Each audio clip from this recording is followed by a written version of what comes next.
Սիրոտոներից մինչև մարտի 8-ը։ Գիծյանը համակարգում ստացեք լրացուցիչ 8% զեղչ սալիկների ամբողջ տեսականու համար։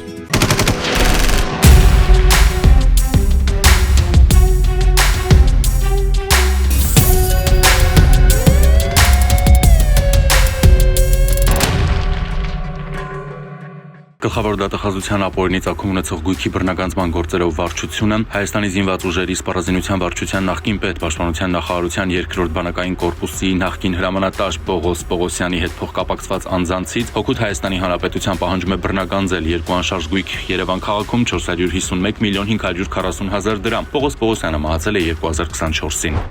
Քննչական կոմիտեն պարզել է, որ զինվորի կողքին ռազմաերենասիրական հասարակական կազմակերպության փոխնախագահ ԱԹ-ն պաշտպանության նախարարության զորամասերից մեկի վարորդ տեխնիկ ՏՂ-ի հետ նախնական համաձայնությամբ զինվորական հաշմանդամություն ունեցող մի շարք անձանց Իմ քայլը բարեգործական հիմնադրամի անվան շահարկմամբ խաբեությամբ հայտնել են, իբր կարող են 39-ից 42 միլիոն դրամի օգնություն ստանալ, որի դիմաց պահանջել են հիշյալ գումարի 10%-ի չափով կանխավճար։ Այնուհետև ԱԹ-ն եւ ՏՂ-ն 2020-ի 44-օրյա պատերազմում ձեռքը կորցրած ՄՀԻ-ից հիշալ պատրվակով պահանջել ու 2025-ի դեկտեմբերի 20-ին ստացել են առանձնապես խոշոր չափերով 3 միլիոն 800 հազար դրամ, որը խարդախությամբ հափշտակել են։ Հանցավոր խմբի անդամները համանման եղանակով փորձել են գումար հափշտակել նաև 44-օրյա պատերազմի ընթացքում վիրավորում ստացած ՌԳ-ից եւ ԱԱ-ից, սակայն դիտավորության մեջ ընդգրկված հանցագործությունը իրենց կամքից անկախ հանգամանքներում չեն կարողացել իրագործել, քանի որ վերջիններս հրաժարվել են գումար փոխանցել նրանց։ Հարուցվել է հանրային քրեական հետապնդում, որպես խափանման միջոց կիրառվել կալանքը, մյուսի նկատմամբ տնային կալանքը։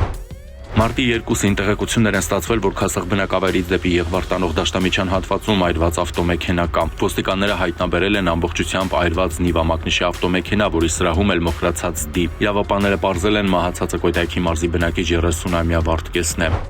Մարտի 3-ին ահազանգ է ստացվել, որ Քանաքեր Զեյթուն վարչական շրջանի Գոգոլի 23 հասցեում շինհրապարակում տղամարդու դի կա։ Շինհրապարակում ամռան գործելու ընթացքում Գեղարքունիքի մարզի բնակիչ 49-ամյա Նվերը մոտ 3 մետր բարձրությունից վայր է ընկել ու տեղում մահացել։ Փետրվարի 28-ին քաղաքացին հայտնել է, որ Երևանի Մանուկ Աբեղյան փողոցում գտնվող իր տնից գողություն է կատարվել, պարզվել է, որ օգտվելով տունը բնակեցված չլինելու հանգամանքից տեխնիկական միջոցների գործադրման բացել էին պատուհանն ու գողացել կենցաղային իրեր։ Պարզվել է, որ գողությունը կատարել է Երևանի բնակիչ 42-ամյա տղամարդը։ Մարտի 2-ին նա ձերբակալվել է, գողոնը հայտնաբերվել։ Փետրվարի 27-ին Ալավերդիի համայնքապետարանի աշխատակիցը հայտնել է, որ չնայած դատարանի արգելքին ժամանակ փակ պատասխանատվությամբ ընկերություններից մեկը փետրվարի 19-ից փետրվարի 26-ը Ալավերդի քաղաքի Կոշաբերդի փողոցից ապօրինի տեղափոխել է մոտ 943 տոննա պղնձի խարամ կոշտ թափոն, ինչի հետևանքով համայնքին պատճառվել է մոտ 14 միլիոն 157 հազար դրամի վնաս։ Մարտի 2-ին Վանաձորի Աղայան փողոցում ձերբակալվել է 28-ամյա մի երիտասարդ, որը փետրվարի 28-ից հետախուզվում էր երթևեկության անվտանգության ու տրանսպորտային շահագործման կանոնները խախտելու մեղադրանքով, որ անզգուշությամբ առաջացրել էր մահ։ Մարտի 2-ին Երևանի Ամիրյան փողոցի շենքերից մեկի մոտ ձերբակալվել է 51-ամյա մի տղամարդ, որը փետրվարի 27-ից հետախուզվում էր շահադիտական դրդումներով կատարված սուտ մատնության մեղադրանքով։ Մարտի 2-ին Արթիկի Գորկու փողոցում ձերբակալվել է Գյումրի քաղաքի բնակիչ 44-ամյա մի տղամարդ, նա 2025-ի դեկտեմբերի 19-ից Ռուսաստանի իրավապահների կողմից հետախուզվում էր կողոպուտի մեղադրանքով։ Մարտի 2-ին Կոտայքի մարզի բնակիչ 28-ամյա Ռաֆիկն իր վարածված 21703 մակնիշի ավտոմեքենայով փախվել է քարերին եւ հողաթմբերին ու գլխիվայր տնկված հայտնվել Հայաստանի էլեկտրական ցանցեր ընկերությանը պատկանող Բետոնե Էլեկտրասյան մոտ։ Տուժածներ չկան։ Մարտի 2-ին Երևան-Գյումրի ավտոճանապարհին փախվել են 33-ամյա Գևորգի վարած վրացական համարի նիշերով BMW X5 եւ Ռուսաստանի քաղաքացի 25-ամյա Բրագի վարած ռուսական համարանիշերով Լադա մակնիշի ավտոմեքենաները, վերջինը բախվել է բաժանարար գոտում գտնվող Երկաթ Էլեկտրասյանը, տուժածներ չկան։ Հայաստանի Հանրապետության պետական եկամուտների կոմիտեի հետաքննության եւ օպերատիվ հետախուզության, ինչպես նաեւ էլեկտրոնային առևտրի օդային տրանսպորտով իրականացվող փոխադրումների վարչությունների համատեղ հսկողական աշխատանքների արդյունքում Զվարթնոց միջազգային օդանավակայանում բացահայտվել է խոշոր չափի շուրջ 3.1 կիլոգրամ քաշով թաքցված ոսկու ներմուծման դեպք։ Օրերս օպերատիվ տվյալներ է ստացվել այն մասին, որ քաղաքացի ՌՕ-ն նախատեսում է Ռուսաստանի Դաշնությունից Հայաստանի Հանրապետություն ներմուծել մեծ քանակությամբ ոսկի։ Ստացված տվյալները իրացնելու նպատակով Զվարթնոց օդանավակայան ժամանելուն պես քաղաքացին վերցվել է օպերատիվ հսկողության։ Նրա ուղեբեռի մայրակրկիտ հետազոտման արդյունքում հայտնաբերվել է 3137 գրամ քաշով 4 հատ ոսկյա ձող։ Պարզվել է, որ ոսկյա ձողերը ներկված են եղել սև եւ արծաթագույն եւ տեղադրվել են ճամպրուկի ներսի եզրային հատվածներում այնպես, որ արտաքին տեսքով նմանվեն ճամպրուկի կառուցվածքային տարրերին։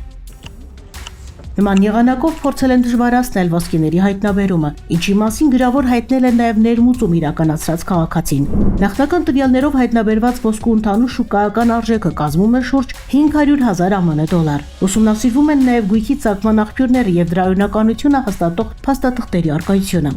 Հաշվի առնելով, որ դեպքի առթիվ պետությանը պատճառվել է առանձնապես խոշոր չափի վնաս, հանցագործության մասին հաղորդում է ներկայացվել Հայաստանի Հանրապետության քննչական կոմիտե, որտեղ նախաձեռնվել է քրեական վարույթ եւ իրականացվում է նախաքննություն։